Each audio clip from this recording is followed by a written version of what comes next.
Video kali ini Mimin akan membahas soal tentang listrik statis, yang mana soal dan pembahasannya ini Mimin ambil dari Big Book Fisika. Yuk langsung aja kita mulai videonya.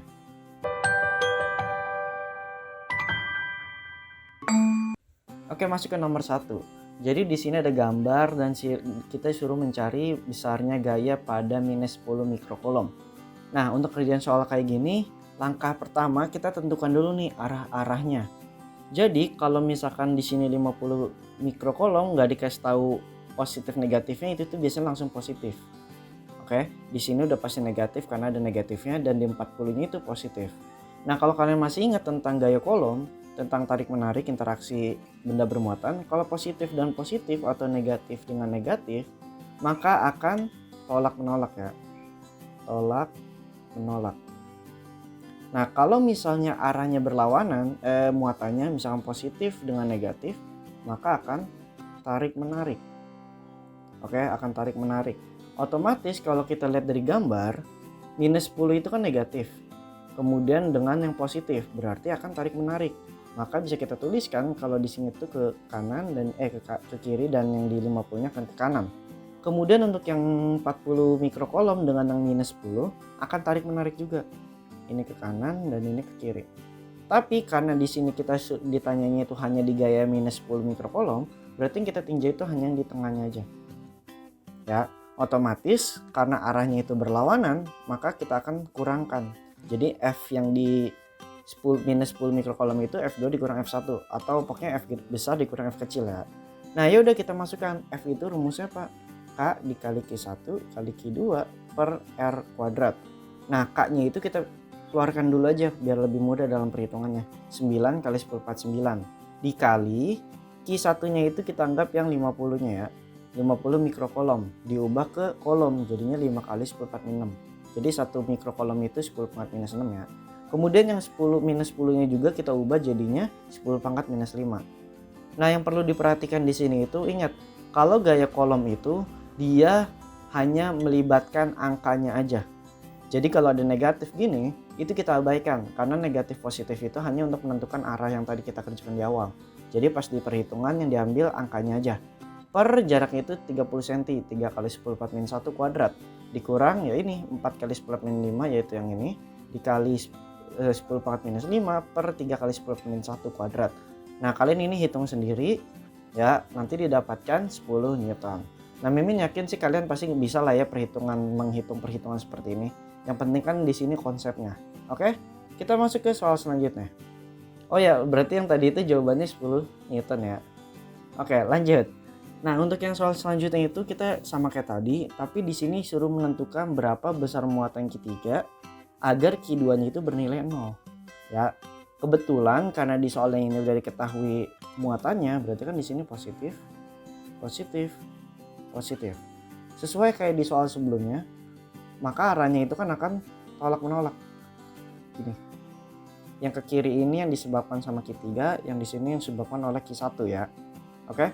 Berarti kita bisa bilang kalau di Q2-nya itu bernilai 0. Di sini ada ketentuannya. Berarti F di 21, F yang disebabkan muatan 2 terhadap muatan 1, itu nilainya harus sama dengan F yang disebabkan muatan 2 terhadap muatan 3. Berarti rumusnya jadi K Q2 Q1 per R21 kuadrat sama dengan K dikali Q2 dikali Q3 per R23 kuadrat. Karena di sini Q2-nya itu sama, bisa kita coret. K-nya juga bisa kita coret. Jadinya ini kita coret ya. Nah, Q1-nya itu kita masukkan yaitu 10. Yang sesuai di sini ya. Jaraknya terhadap Q2 adalah A, makanya 10 per A kuadrat sama dengan Q3 per di sini 0,5 A, berarti 0,5 A kuadrat. Ingat ya, kalau ada kuadrat gitu berarti angka yang 0,5-nya juga dikuadratkan, bukan cuma A-nya aja. Jadinya 10 per A kuadrat sama dengan Q3 per 0,25 A kuadrat. A kuadratnya kita coret sehingga Q3-nya kita dapatkan 2,5. Karena tadi mikrocoulomb yang gak kita apa-apain, tetap 10 doang kan tadi kita ambil sama yang 20, maka hasilnya akan sama-sama mikrocoulomb juga. Jadi kalau ditanya berapa muatan Q3, ya jawabannya 2,5 mikrocoulomb. Nah, untuk nentuin positif negatifnya kebetulan di soal ini ada positifnya. Jadi udah pasti jawabannya langsung yang 2,5 mikrocoulomb. Next ke soal selanjutnya. Kalau di soal di sini kita suruh menentukan medan listrik. Kalau tadi kan gaya kolom ya, sekarang ke medan listriknya. Di titik 0 yang di bawah sini. Nah, bedanya kalau di medan listrik itu, kalau positif, ini positif ya, itu artinya dia menyebar. Menyebar atau divergence. Kalau negatif itu artinya memusat. Memusat atau convergence. Nah, untuk kalian yang masih bingung yang tentang konsep materi ini, kalian bisa cek dulu aja di video tentang listrik statis ya, biar kalian lebih mudah lagi untuk kerjaan soal kayak gini. Nah, ya udah kita langsung hitung aja. Karena di sini perhatikan ini kan negatif. Negatif artinya memusat. Memusat artinya berarti dari arah sini di arahnya gini. Mendekati minus 10-nya. Untuk yang minus 10 ini berarti sama, dia akan ke sini. Mendekati kan. Dan yang ini dia negatif juga. Ini positif ya, sorry, ini positif. Kalau positif berarti dia menyebar. Menyebar artinya dia akan ke kanan terus nyampe ke sini. Berarti dan yang di sini berarti dia arahnya akan menyebar ke sana. Nah, jadi bisa dibilang kalau yang di sebelah kanan sini dia ada arah yang kedua ke atas gini, dan yang kirinya juga ada yang serang ke kiri itu. Ya, jadi kalau kita gambarkan kayak gini. Artinya karena di sini jaraknya itu sama dan muatannya juga sama, berarti kita bisa bilang jarak yang ke atas ini untuk masing-masing itu di sini E, di sini E, di sini E, di sini E. Jadinya kalau kita jumlahkan, jadinya kan yang ke kanan sini 2E, yang ke kiri sini 2E. Ya udah, sesuai dengan aturan di vektor itu membentuk sudut siku-siku ya. Yang artinya kita bisa pakai Pitagoras. Ya udah, kita Pitagoraskan seperti ini. Jadinya 2E kuadrat ditambah 2E kuadrat. Jadinya 2E akar 2. Ya, jadi langsung aja. Kalau nilainya itu sama, tinggal kita kasih akar 2 aja. Ya. Ya udah, jadinya 2E akar 2. Tapi karena yang ditanyanya itu adalah medan magnetnya ya, bukan perbandingan kayak gini, berarti kita masukkan E itu rumusnya H. Nah, K dikali Q per R kuadrat. Bedanya kalau tadi di gaya kolom itu Q1 Q2, kalau di E ini cuma Q1 aja ya. Kita masukkan 9 kali 10 49 dikali Q-nya itu 10 mikrokolom. Nah, sama kayak di soal sebelumnya, tanda negatif positif itu hanya menentukan arah. Jadi pada saat perhitungan kita tetap masukin, enggak kita masukin maksudnya. Jadinya 10 pangkat minus 5 per jaraknya itu. Nah, jaraknya itu kalau dilihat itu kan gini, kalau kita tarik garis ya, itu Pitagoras. Jadinya gini, yang di sini 5 akar 2 ya, dan di sini 5 akar 2. Oke? Jadinya kita cari Pitagorasnya. Kalau kita Pitagoraskan, ingat yang tadi Mimin bilang kalau di Pitagoraskan itu tinggal kita kali akar 2. Nah, jadinya 10 cm. Tapi karena dijadiin meter, jadinya 0,1 meter dikuadratkan. Hasilnya 9 kali 10 pangkat 6 Newton. Itu untuk yang E-nya doang ya. Tapi kan tadi kita hasilnya 2E akar 2. Jadinya 2 dikali 9 kali 10 pangkat 6 di akar 2. Jadinya 18 akar 2 kali 10 pangkat 6. Jadi jawabannya itu adalah yang D. Seperti itu aja. Next ke soal selanjutnya. Kalau tadi dalam bentuk bujur sangkar, kalau di sini dalam garis lurus ya. Oh, mungkin tadi Mimin harusnya naruhnya kebalik ya. Yang ini harusnya duluan biar lebih gampang. Oke, nggak apa-apa. Jadi kalau di sini ada Q1 dan Q2 dan di tengah-tengahnya itu ada titik B ya. Jika antara kedua muatan terdapat titik B pada jarak sepertiga X dari Q1, berarti sini sepertiga X ya. Otomatis di sini adalah 2/3 X. Karena dari X dikurang sepertiga X ya.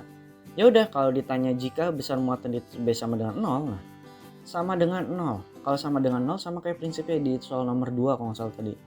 B yang disebabkan oleh Q1 akan sama E ya maksudnya. E yang disebabkan oleh Q1 akan sama dengan E yang disebabkan oleh Q2. Jadinya kan kita masukkan K Q1 per R1 kuadrat sama dengan K dikali Q2 per R2 kuadrat. Jadinya kita coretkan ya. Nah, hasilnya tuh seperti ini ya. R1 kuadratnya berarti jarak dari B ke Q1 yaitu sepertiga X. Makanya sepertiga X kuadrat. Q2 nya itu Q2 2/3 X. Karena di sini kan jaraknya itu 2/3 ya. Ya udah, kita hitung. Nah, ingat kalau ada angka kemudian dikuadratkan, angkanya ini kita kuadratkan juga.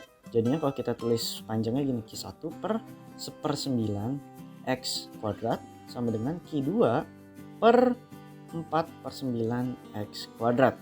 Jadinya kita coret ininya, ini kita coret. Jadinya Q1 itu sama dengan 1/4 Q2. Ya, jawabannya itu adalah yang seperti itu. Nah, cara nentuin sejenis atau tidak sejenis, kita pakai konsep yang kayak di soal sebelumnya. Jadi maksudnya sejenis kalau misalnya ini positif, ini positif. Positif tadi sifatnya apa? Menyebar. Artinya dia akan menyebar ke kanan gini. Dan ini menyebar. Nah, pas di titik sini ini kan berlawanan nih, yang satu ke kanan, satu ke kiri. Maka pasti nilainya itu bisa aja 0. Karena kalau misalkan arahnya itu searah, nilainya itu nggak mungkin 0. Seperti itu ya.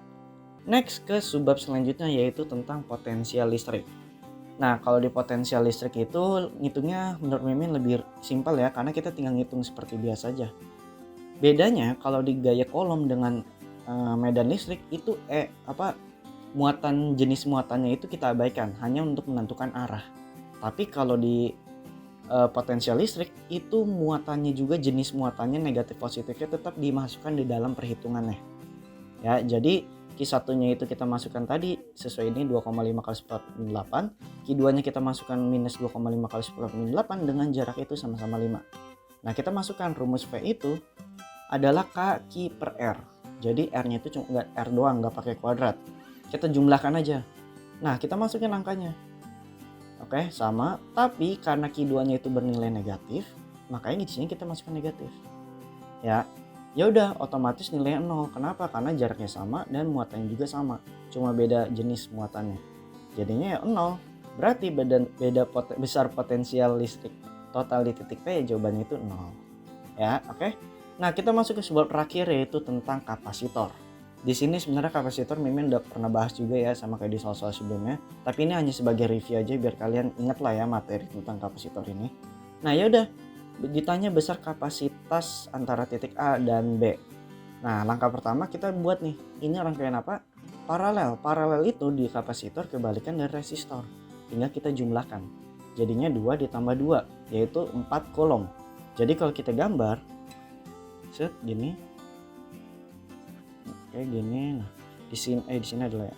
Berarti di sini 2 kolom, di sini 4 kolom. Kolom kan 4C ya, 4C itu sebenarnya itu kapasitor maksudnya. Tapi di sini disimbolkan dengan C. Di sini 2C. Paham?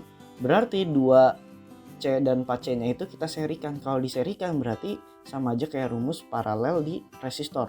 Yaitu yang 1/C sama dengan 1/C1 ditambah 1/C2. Dihitung deh ini, 1/2C ditambah 1/4C. Maka didapatkan C serinya itu 4/3C. Kalau 4/3C ini artinya digambarnya itu kalau digambarin lagi jadi kayak gini. Nah, di sini 4/3C dan di bawah itu tadi 2C. Ini kan udah paralel ya. Masukin aja tinggal jumlahkan jadinya 4/3C ditambah 2C. Jadinya sama dengan 10/3C. Ya udah nanti jawabannya langsung yang D, seperti itu aja. Kalau ada pertanyaan terkait yang tadi Mimin jelaskan tentang soal-soal listrik statis, kalian bisa tanya di kolom komentar, DM Instagram, atau tanya di grup diskusi Telegram. Oke, sampai jumpa di pembahasan soal selanjutnya.